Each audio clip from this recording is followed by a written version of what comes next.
en Lucas capítulo 18, versículos desde el 1 hasta versículo 1 hasta el 8.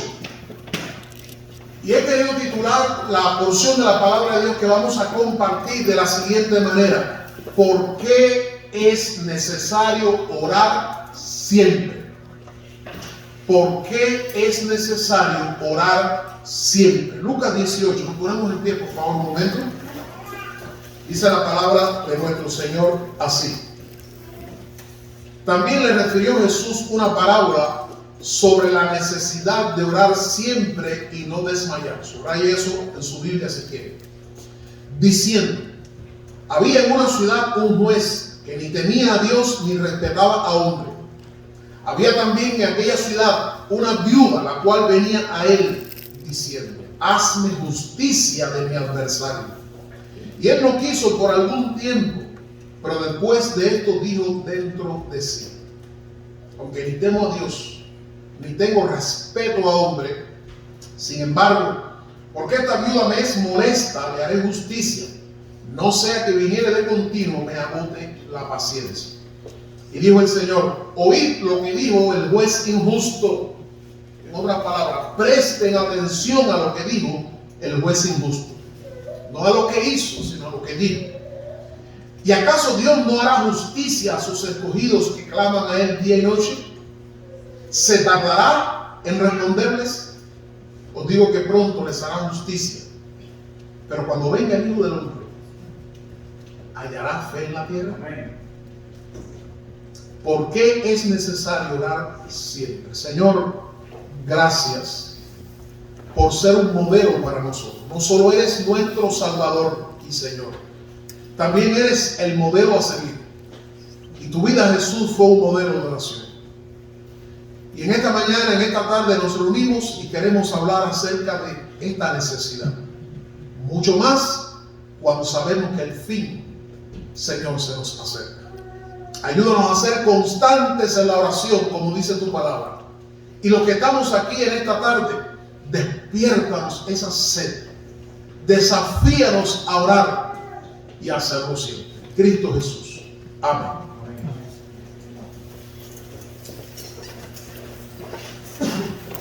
El único que relata esta historia o esta parábola es Lucas. Y Lucas ubica esta parábola muy cerca de la entrada triunfal de Jesús a Jerusalén. Sabemos que la entrada triunfal fue la última semana de Jesús, cuando él entró a Jerusalén, limpió el templo, cuando fue también crucificado y resucitó. Y cerca de esa última semana, Lucas ubica esta parábola, o ubica este relato real. Y dice la Biblia que Jesús les contó o les refirió una parábola. Entonces, primero tenemos que entender qué es una parábola, para que entendamos lo que se está ocurriendo, que es una parábola.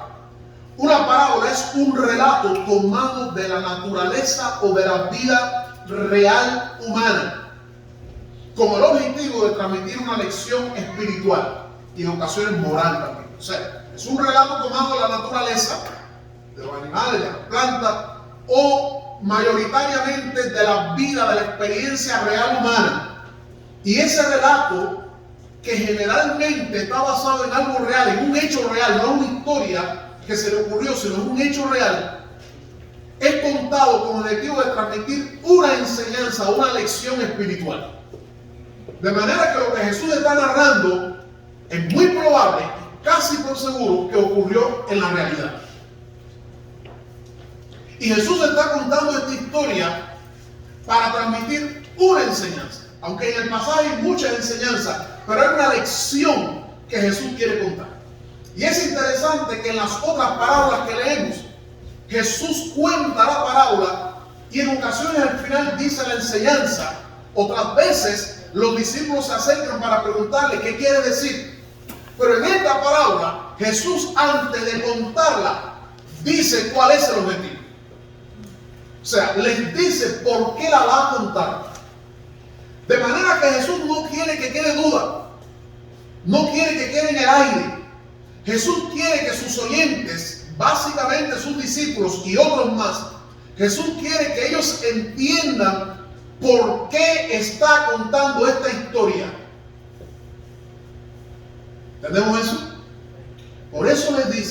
les contó una parábola, y ahora viene la enseñanza, la necesidad de orar siempre y no desmayar. Pero prestemos atención.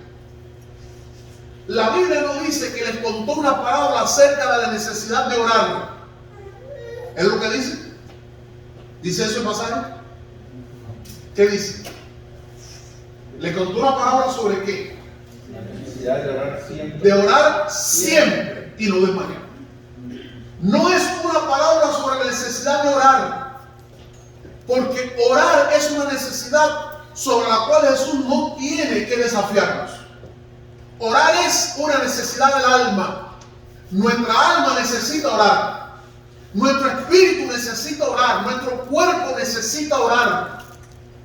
Nuestra vida espiritual exige orar. Si no orar, morimos espiritualmente. Si no oramos, descubrimos que nos vamos secando. Si no oramos, nuestro carácter lo siente. Si no oramos, nuestras relaciones interpersonales comienzan a mostrar que está fallando nuestra vida de oración con Dios. Porque ese acto de orar, de postrarnos ante Dios y orar, es un acto que va transformando nuestro carácter. Muchas veces oramos para que las cosas cambien, pero Dios usa la experiencia de oración para cambiarnos y moldearnos a nosotros. Ahora, Jesús está contando esta historia no para hablarle de que es necesario orar, sino para hablarle de que es necesario orar siempre. Y no solamente siempre, sino orar sin desmayar. ¿Por qué? Porque Jesús sabe, hermano, que nosotros podemos desmayar cuando oramos. Jesús sabe que en nuestra humanidad, cuando nosotros oramos un tiempo por algo, nuestra humanidad, nuestra persona se cansa. Nos cansamos de tocar todos los días. Nos cansamos de pedirle a alguien algo todos los días. Nos cansamos de tocarle el mismo tema a las personas todos los días. Pero Jesús nos está diciendo, es necesario orar siempre y no desmayar. O sea, no cansarnos. La parábola es sobre una mujer oprimida. Cuando dice la Biblia, cuenta Jesús la parábola, dice que la mujer venía y oraba y decía al buey, le decía, hazme justicia, ¿por qué? Hazme justicia, ¿por qué? Versículo 13. Hazme justicia de quién? De mi adversario o de mi enemigo. O sea, hazme justicia de una persona que me está oprimiendo, que me está haciendo daño. Como diríamos en español, una persona que me tiene loco. Una persona que me tiene fuera de mis casillas. Hazme justicia de esa persona. Y esa persona no solamente era su adversario, era su opresor, sino que era una persona contra la cual esta viuda no podía, por sus propias manos o fuerza o medios, enfrentar. Y por eso va en busca de alguien que le haga justicia. Así que tiene que ver sobre una mujer oprimida por un hombre contra el cual ella no puede por sí misma. ¿Estamos entendiendo esto? Hay alguien que me está haciendo daño, que está siendo injusto conmigo, y yo no puedo hacer nada contra esa persona. Por tanto, apelo al Tribunal Supremo de Justicia. Qué interesante, hermano. A veces uno apela no a la justicia, sino uno apela al brazo. A veces uno apela. Recuerdo cuando estaba en la universidad, había un profesor no cristiano, era profesor de marxismo-leninismo, enseñaba el comunismo. Y él, cuando descubrió que yo era cristiano, comenzaba en todas las clases a hablar contra el evangelio, a hablar contra el cristianismo, y lo hacía desafiantemente, porque el único cristiano era yo. Y unos compañeros yo estaba en primer año, y unos compañeros de quinto año, cuando se enteraron, porque la noticia se corrió, vinieron a verme un día y me dicen, ellos eran de una zona de Santiago, de mi ciudad, de una zona donde están los bravos, los guapos, los que pelean. Y vinieron a verme y me dijeron, oye, sabemos lo que te está pasando. Dime qué tú quieres que le hagamos al profesor. Ahora, qué interesante, hermano. Hay un momento que cuando tienes un adversario que tú puedes apelar a tus fuerzas humanas o puedes apelar al Tribunal Supremo, no al Tribunal Supremo del país, sino al Tribunal Supremo del mundo, donde está Dios sentado. Como dice Eclesiastés, por encima de todo hay uno sentado. Antes antes de su partida, Jesús cuenta esta parábola y les dice cuál es el objetivo: orar siempre y no desmayar. En la parábola hay dos personas. Está el juez, un juez injusto, un juez que no tenía temor de Dios, un juez que probablemente no era judío, porque según las normas judías, todo judío que tuviese un litigio con alguien debía presentarse no ante un tribunal pagano, sino ante los ancianos. Y los ancianos, o el tribunal de los ancianos, estaba formado por tres personas: quien te representaba a ti, quien representaba a tu adversario, y uno imparcial. Y tú presentabas tu caso judío ante el grupo de ancianos judíos. Pero este hombre, la Biblia lo califica como que no tenía a Dios, por tanto no era judío. Probablemente este hombre era un magistrado o un juez nombrado por Herodes o nombrado por los romanos para que impartiera justicia. Pero muchos de los hombres nombrados por Herodes o por los romanos para hacer justicia eran hombres corruptos. Hombres muy corruptos. Y en lugar de hacer justicia, ellos eran hombres sobornables.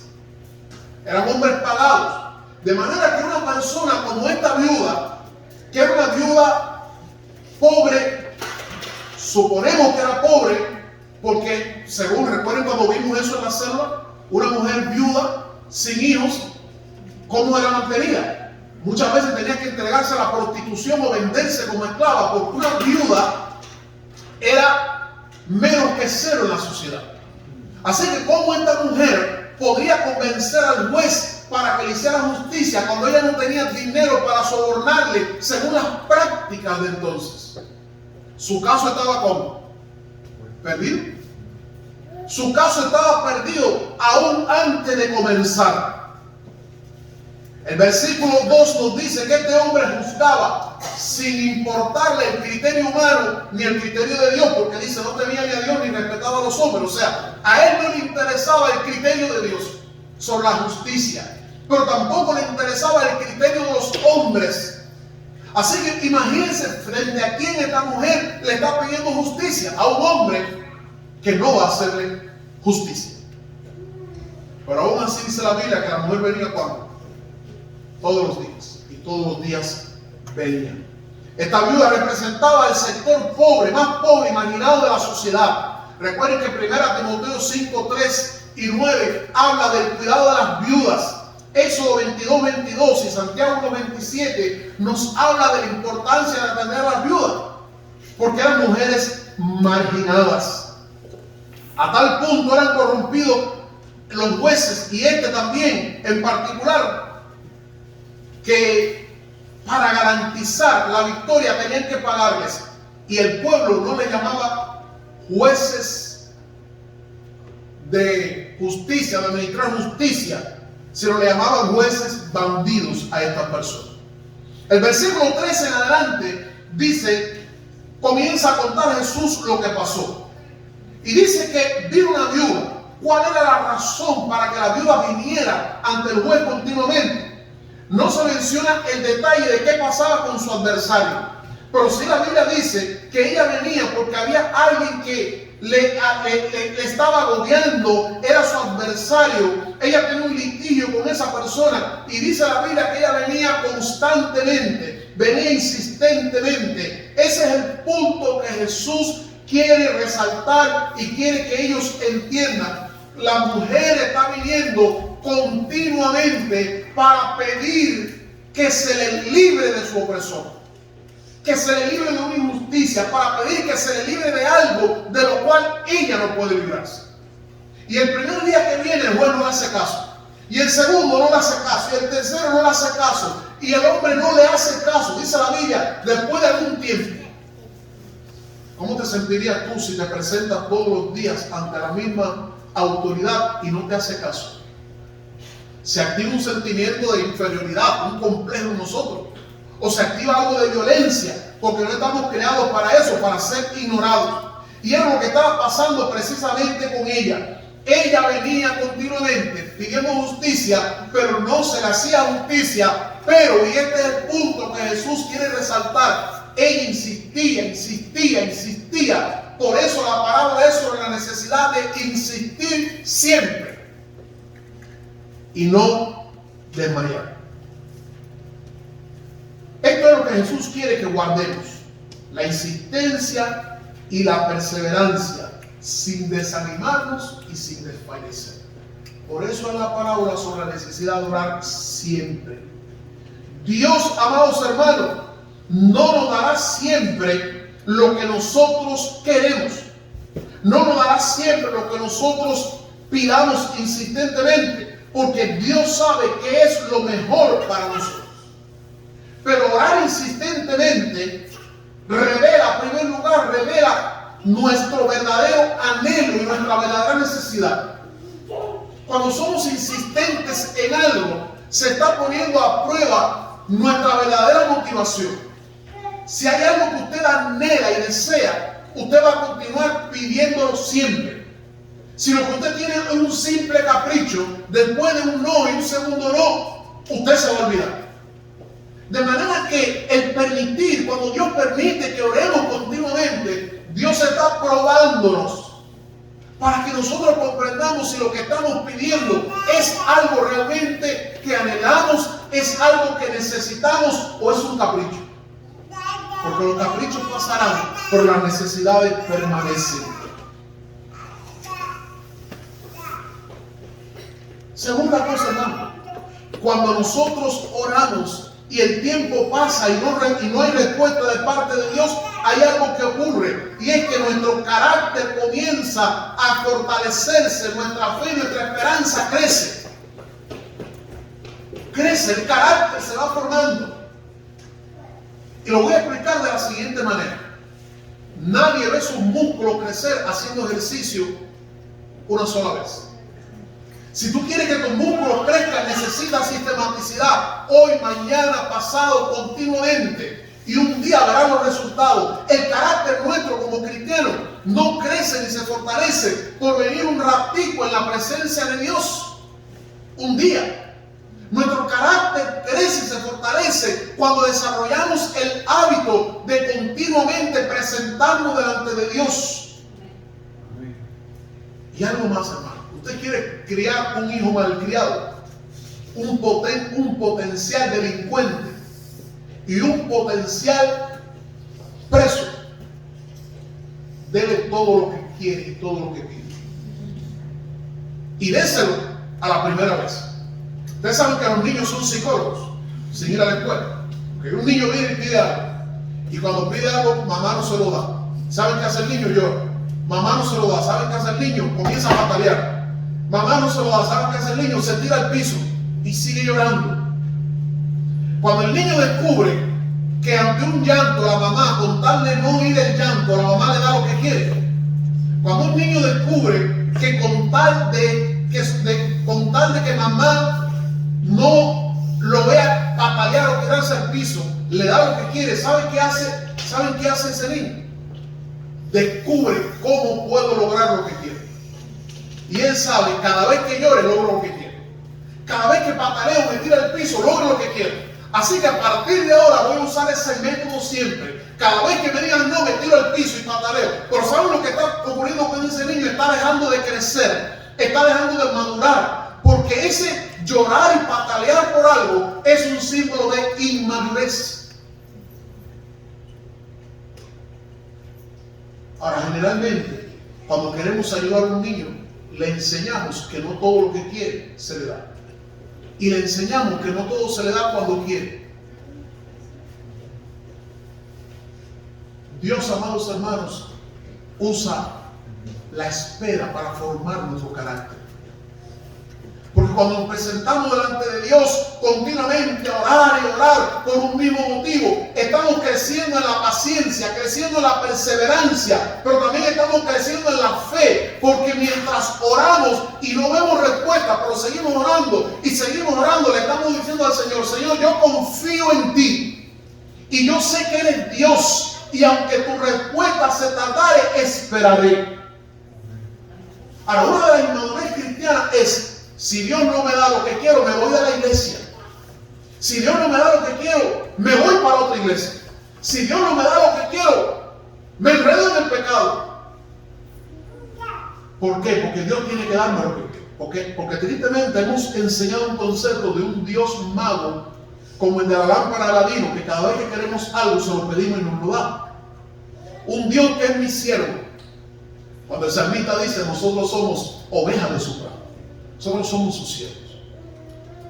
Dios muchas veces permite que oremos y se tarda en responder porque quiere, más que darnos algo, quiere formar nuestro carácter.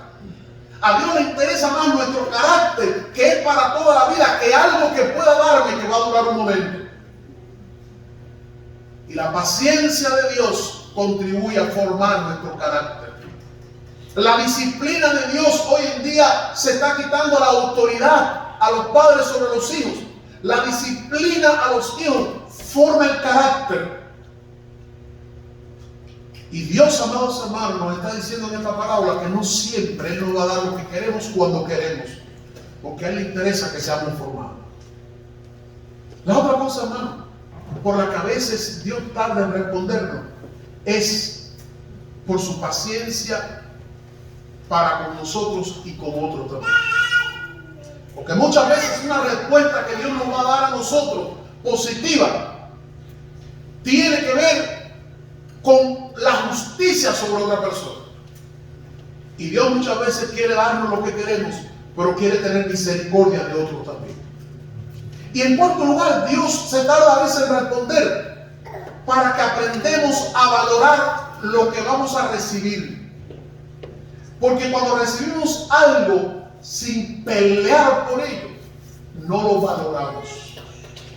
Las cosas que se reciben fáciles en la vida no se valoran.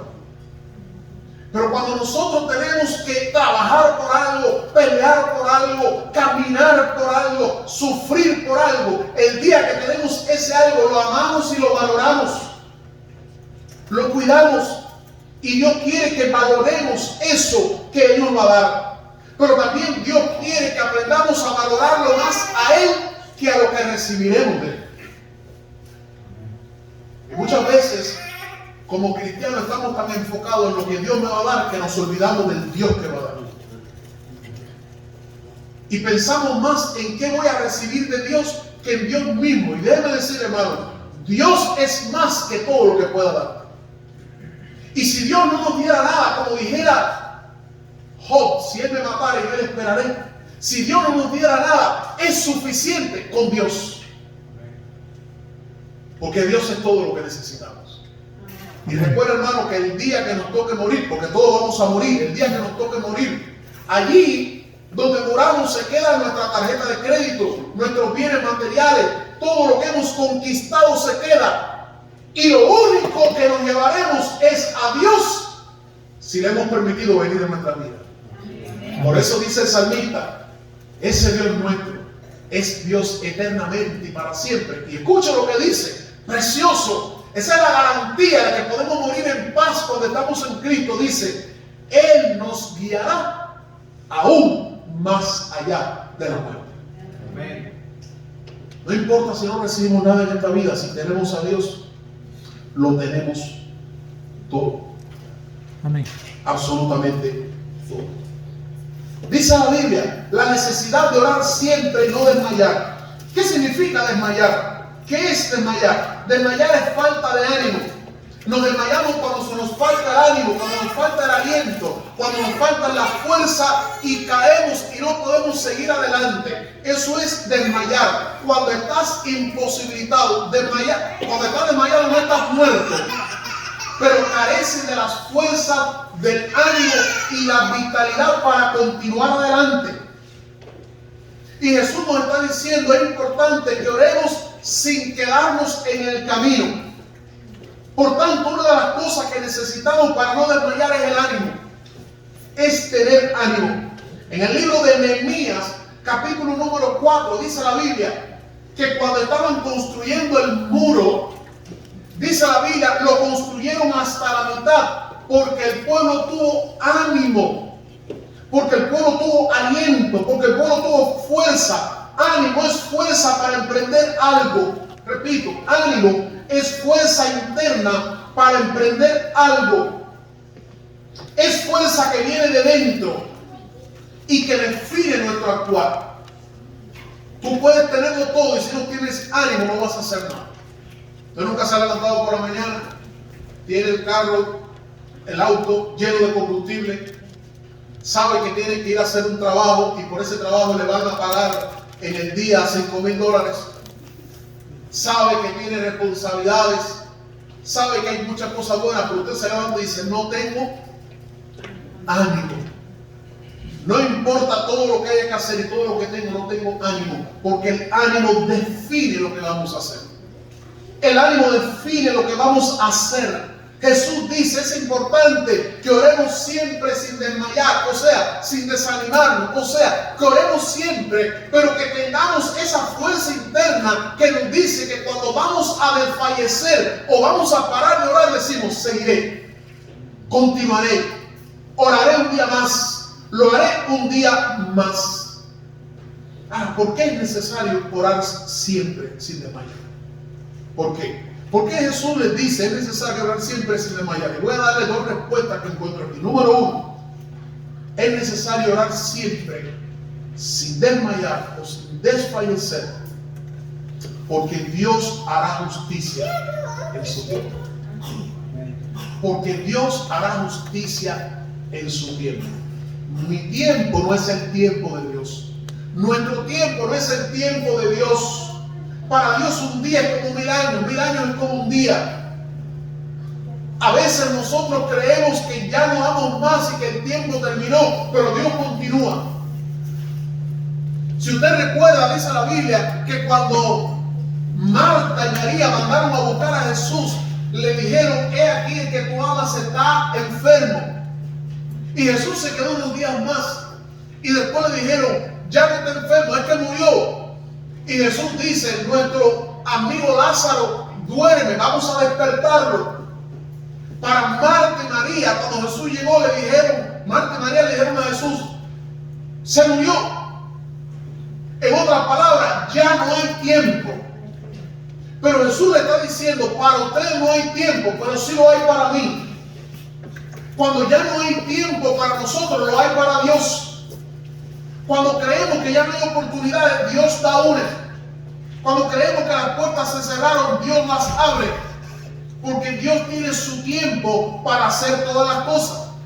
Este juez malo que leemos en el versículo número 7, donde dice la Biblia, oí lo que dijo el juez injusto. Jesús le está diciendo a los discípulos, presten atención sobre lo que el juez injusto dijo.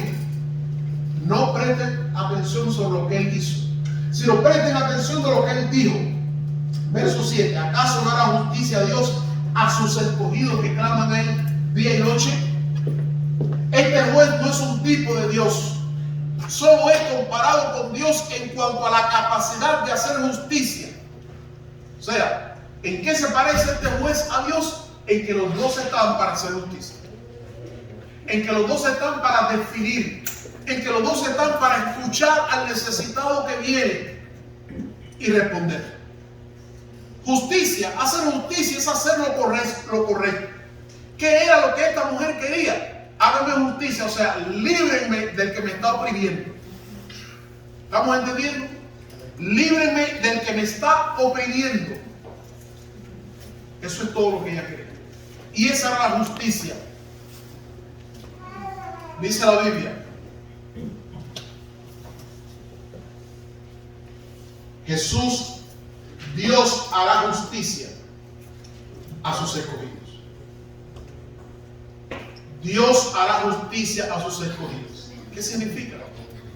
Si en este pasaje está hablando de una mujer que está oprimida por algo contra lo que ella no puede, y el juez injusto, para no ser atacado por su violencia y desesperación, le hace justicia, dice la Biblia que el Señor también nos hará justicia, o sea, nos librará de lo que nos oprime por amor a nosotros, pero lo hará en su tiempo. ¿Qué es lo que nos oprime?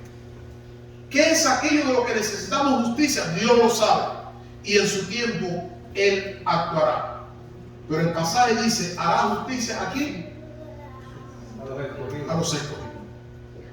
Dios está interesado en hacer justicia a sus escogidos. En otras palabras, a sus hijos. A nosotros. A los que esperamos en Él. a los que confiamos en Él. Por eso Dios dice, no nos desanimemos, no nos cansemos de hacer bien. Por eso la palabra dice, velemos en oración continuamente, porque Él hará justicia a nosotros. Dejar de orar, amados hermanos, es dejar de creer que Dios hará justicia. ¿Entendimos eso? Cuando estamos orando por algo y paramos de orar, lo que le estamos diciendo a Dios es, dejé de creer en ti que puedes hacer justicia. Por eso ya no te pido más. Por eso es que dejar de orar puede constituirse en un pecado. Porque puede constituirse en una impresión de que no creo que tú puedas hacer esto. Por tanto, no dejemos de orar. Por eso decía el profeta Samuel, lejos esté de mí que peque contra Jehová, dejando de orar por ustedes. Él entendía, dejar de orar por ustedes es pecado. Dios hará justicia a sus escogidos y lo hará pronto. La palabra pronto aquí no significa en el tiempo, no significa que va a ser unos días, 2 o 3 días. La palabra pronto significa garantía de que lo haré. Él hará justicia pronto, o sea, tenga la certeza de que lo voy a hacer. Dios, amados hermanos, hará justicia, no paremos de orar. Es necesario que oremos siempre porque Dios hará. Y si nosotros dejamos de orar, puede que no veamos la justicia que Dios va a orar. O puede que retrasemos en el tiempo lo que Dios va a hacer. No deje de orar por cualquier asunto que usted tenga en la presencia de Dios. Así que, primero, ¿por qué es necesario orar siempre? Porque Dios hará justicia en su tiempo. Segundo lugar, es necesario orar siempre y sin desmayar, porque necesitamos preservar nuestra fe. Necesitamos preservar nuestra fe. Si dejar de orar es una manera de decirle a Dios, dejo de creer que tú vas a hacer justicia, entonces dejar de orar también significa que vamos a morir en nuestra fe. ¿Qué es la oración? La oración es una forma de comunión con Dios. ¿Qué es la fe? La fe es el resultado de la comunión con Dios. Repito, ¿qué es orar? Es una forma de tener comunión con Dios. ¿Qué es la fe? Es el resultado. ¿Cómo la Biblia define en el libro de Hebreos fe? Después la fe, la certeza de lo que no se ve. Y la convicción. Fe es confianza. Fe es confianza. Y la confianza es el resultado de una relación. Usted no confía en aquel con quien no se relaciona. Usted no confía en aquel con quien no tiene comunicación. Usted no confía en aquel con quien usted no conversa. Porque para confiar en alguien debo conocerlo. El mundo no confía en Dios porque no conoce a Dios. Y aún, hermanos, muchos cristianos no confían en Dios porque no conocen a Dios. Y no confían en Dios. Aunque digan sí, no confían en la experiencia privada. Porque no le conocen. Yo conté esta historia. Un día mi hijo estaba subido en un camión, tenía 4 años, y yo en broma le dije, tírate. Le dije, tírate en broma, hermano, 4 años. El muchacho se tiró. Pero yo aprendí algo ese día. Eso se llama confianza. Eso se llama confianza. Y ese día descubrí cualquier cosa que como padre le diga a mi hijo, él confiará en mí. Por tanto, esa confianza no puedo traicionarla jamás. Dios quiere que confiemos en Él en esa medida. Pero esa confianza es proporcional a la relación que tengamos con Él. Hermano, no hay nada mejor que caminar por esta vida confiado en Dios. Amén. No hay nada mejor que despertarnos confiando que este día que viene está en las manos de Dios. No hay nada mejor que enfrentar esta semana próxima, que no sé qué va a pasar, pero confiado de que lo que ocurra está bajo el control de Dios. ¿Para cómo tener esa confianza en Dios? A menos que tengamos una relación con Dios en que no desmayemos, es difícil que podamos confiar en Él en esa medida. Primera de Juan 5:4 dice, esta es la victoria que vence al mundo, nuestra fe. Hebreos 11:6 dice que es necesario que el que se acerque a Dios sepa que Dios existe, que es galardonador, porque Dios premia y galardona nuestra confianza. ¿Cuáles son los enemigos de la fe? Porque si dice la Biblia, cuando venga el Hijo del Hombre, Él pregunta, ¿hallará fe en la tierra? En otras palabras, si nosotros dejamos de orar persistentemente, nuestra fe va a menguar. Y si nuestra fe mengua, dice el Señor, cuando Él venga, recuerden el juez injusto, ¿cuánto tiempo tardó el juez injusto en responder al pedido de la viuda? ¿Cuánto tiempo? No sabemos, pero algún tiempo, ¿sí o no? Sí. Ahora, ¿cuánto tiempo tarda el Señor en venir por su iglesia? Tiempo, dice el Señor. Y cuando Él venga después de mucho tiempo, hallará fe en la tierra. Si nosotros no somos capaces de persistir en oración, cuando Él venga, ¿encontrará fe en nosotros sus escogidos? Es una pregunta que el Señor está haciendo y que Él no responde. ¿Cuáles son los enemigos de la fe? Por ejemplo, el enemigo de la fe es la impaciencia. Es un enemigo de la fe. La falta de relación. Si no tenemos relación con Cristo, nuestra fe decae. La duda es el resultado de la falta de relación. Las voces enemigas, las voces que escuchamos. Póngase a escuchar toda la noticia de internet, pero no lea la Biblia para que usted vea. Que va a entrar en pánico. Entramos en pánico. ¿Qué es lo único que en medio de este caos mundial nos puede dar a nosotros tranquilidad? Que escuchemos la voz de Dios. Que nos sentemos con la palabra. Que escuchemos a Dios hablarnos. Que escuchemos la predicación. Que escuchemos el mensaje. Que alimentemos nuestra alma. Y de esa manera alimentamos nuestra confianza en Dios. El entretenimiento es un enemigo de la fe. La industria del entretenimiento es millonaria. Producen entretenimiento para enajenarnos muchas veces de la realidad. Y eso es enemigo de la fe cristiana. No es que no nos entretengamos, es que no nos entretengamos de la fe. La ausencia de la palabra de Dios, todo eso, amados hermanos, produce debilidad o muerte en la fe. El silencio de Dios es una prueba para la fe. El versículo 8 nos dice a nosotros: os digo que pronto hará justicia. Pronto, eso es garantía, pero no les digo cuándo. Pero cuando venga el Hijo del Hombre, encontrará una iglesia con fe. El silencio de Dios es una prueba para la fe. Cuando Dios guarda silencio no significa que te esté diciendo que no. Cuando Dios guarda silencio no significa que te ha abandonado. Cuando Dios guarda silencio muchas veces está probando nuestra fe, amor y devoción por Él. A veces estamos dispuestos a decir: aunque no te veo, sigo creyendo en ti. Aunque no me has sanado, sigo creyendo en ti. Aunque no me respondes, sigo creyendo en ti. Aunque no me hables, sé que estás ahí. El silencio de Dios prueba nuestra fe. El panorama de los últimos tiempos es caótico. Quisiera pensar que en los últimos tiempos la iglesia va a estar en victoria y en triunfo. Y quisiera pensar que en los últimos tiempos las iglesias crecerán en cientos y miles todos los días. Y quisiera pensar que en los últimos tiempos habrá un avivamiento en que millones y millones y millones vendrán a Cristo. Sé que el Espíritu Santo está con nosotros, está en la iglesia. Y mientras el Espíritu Santo esté en la iglesia habrá vidas convertidas. Pero la Biblia nos dice que en los últimos tiempos serán tiempos difíciles aún para los creyentes y para la fe, porque habrá falsos maestros, falsos profetas, a muchos se engañarán. La fe se debilitará. Es un panorama triste, pero también sepamos que Dios va a orar y la iglesia va a seguir ganando vidas. Gloria al Señor. Amén.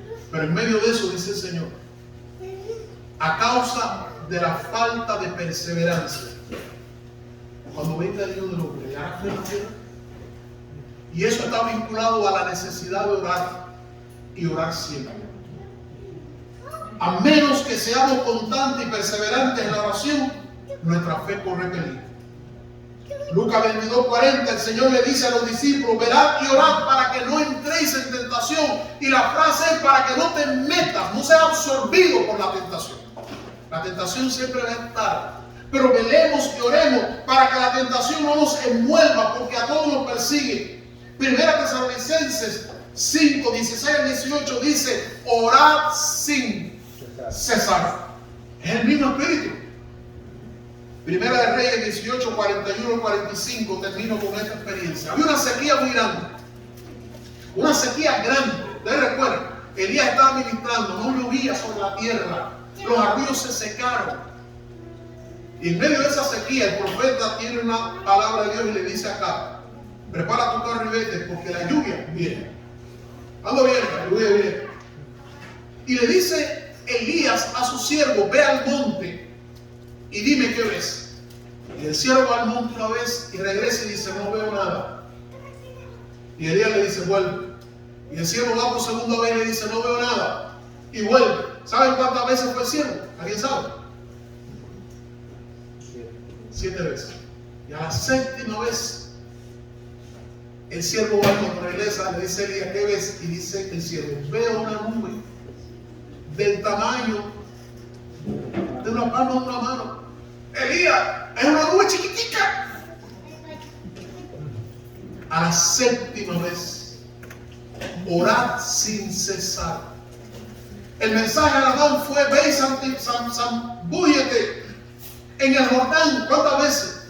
7 veces. A la primera no vas a ser sano, ni a la segunda, ni a la tercera, ni a la cuarta, ni a la quinta. 7 veces significa perseverancia. El Dios en el que yo creo te sana a la primera vez y manda lluvia a la primera vez. Pero ese Dios en el que creemos prueba nuestra vida. A ver si estamos dispuestos a ser persistentes y perseverantes. Porque Dios no simplemente quiere seguidores, sino quiere seguidores convencidos. Que aún en medio de la prueba estemos dispuestos a seguir adelante. ¿Por qué es necesario orar siempre? Primero, necesitamos orar siempre.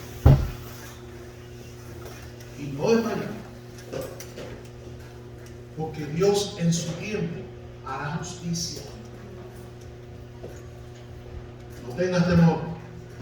Dios en su tiempo hará justicia y Él lo garantiza cuando dice pronto. Segundo, debemos orar siempre, no desmayar, para poder preservar nuestra fe. Porque si no lo hacemos, cuando venga el Hijo del Hombre, hallará fe en la tierra. Quiero orar antes de terminar. ¿Saben, amados hermanos? Este que cuenta la historia es Jesús. Y ese Jesús que el domingo pasado dijimos que Él volverá. Y ahora nos está diciendo implícitamente en este pasaje que Él volverá por sus escogidos. Él volverá por sus escogidos. ¿Qué es lo que le interesa a Jesús de esta tierra donde vivimos? Le interesa a la iglesia. Le interesa tú. Le interesa a aquellos que serán añadidos a la iglesia. Porque en este mundo de pecado, al cual el Señor vino, Él vino para salvarnos. Y salvarnos significa que Él ha preparado un lugar para nosotros para que no tengamos que vivir eternamente condenados en el infierno. Él ha venido y Él volverá por aquellos a quienes Él ha salvado. O sea, por aquellos que han aceptado a Jesús como Salvador de su vida, como perdonador de sus pecados, como el que los limpia. De manera que cuando Jesús venga, depende de ti si tú serás tomado con Él. Depende de ti si tú serás salvo o no. Y depende de ti porque depende de tu respuesta ante Jesús. Jesús es Salvador, Él quiere venir a tu vida, Él quiere ser Salvador. Como Él es mío, como Él es de los muchos de los que estamos aquí, Jesús quiere ser nuestro Salvador. Y quiere ser el tuyo también. Y yo quiero orar en este momento. Si hay alguien en esta tarde que no ha tenido esa experiencia, esa oportunidad de decirle a Jesús, sé mi Salvador, te necesito. Si hay alguien que sabe, si yo estoy entre los creyentes, yo me reúno con los creyentes, pero yo no soy parte de, porque aún Jesús no es mi Salvador, porque aún no lo he invitado a mi vida como mi Salvador. Este es un buen momento para tú decirle a Dios, dile a Jesús en tu corazón, y en tu alma, dile a Jesús que tú lo necesitas como tu Salvador. estamos orando por si hay alguno que necesita hacer esta decisión. Mira, Jesús, yo te necesito como mi Salvador. No tienes que decir nada extraordinario. Solamente dile en tu corazón: Jesús, te necesito como mi Salvador y te acepto como mi Salvador. Porque te necesito. Porque sé que vas a volver, y cuando tú vuelvas, yo quiero estar entre esos escogidos que tú llevarás contigo al reino de los cielos. Así que en tu corazón, dile ahí internamente: Jesús, te necesito y quiero que seas mi Salvador. Si se lo has dicho, si has tomado esa decisión, si lo has hecho ahora, y quieres que oremos por ti, y quieres dejarnos saber, y quieres comunicar, me gustaría orar por ti y unirnos a ti en el gozo de saber que has aceptado a Cristo como Salvador. Si lo has hecho, si lo quieres hacer, si lo estás haciendo, quiero orar por ti y la iglesia también. ¿Hay alguien de los que está aquí, joven, adulto, visita o no, que quisiera decirle, o que lo ha hecho ya y le está diciendo, le ha dicho al Señor: te necesito como mi Salvador y te invito a mi corazón? Si lo has hecho, si lo estás haciendo, ¿por qué no levantas tu mano para saberlo? Y así orar por ti. Si hay alguien que lo desea hacer, que lo está haciendo, o que quiere hacerlo, que quiere decirle: Jesús, yo quiero que seas mi Salvador, quiero que vengas a mi vida, quiero que seas mi Salvador, por favor, porque reconozco que soy pecador y reconozco que sin ti solo tendré condenación eterna, pero tú eres mi Salvador, tú moriste por mí para salvarme, y yo quiero aceptarte y reconocerte como mi Salvador. Si esa es tu experiencia, levanta tu mano, quiero orar por ti en este momento. ¿Hay alguien? Quiero que nos acompañe. ¿Alguien en esta tarde? ¿Quieres hacerlo? ¿Tomaste esa decisión? ¿Quieres tomarla? Voy a orar. Señor amado, gracias por este momento, por tu palabra, por la bendición de tener en ti salvación y vida eterna. Gracias, Señor, porque orar siempre y no desmayar es un desafío que tú nos haces. Que los que estamos aquí todos hayamos entendido tu palabra. Que los que te conocemos y hemos sido salvados por ti tomemos en serio el desafío de orar siempre y no desmayar. Que los que no te conocen, Señor, que no han tenido una experiencia de salvación contigo, descubran también que te necesitan. Que necesitan, Señor, invitarte para que les salves, invitarte a ser parte de su vida.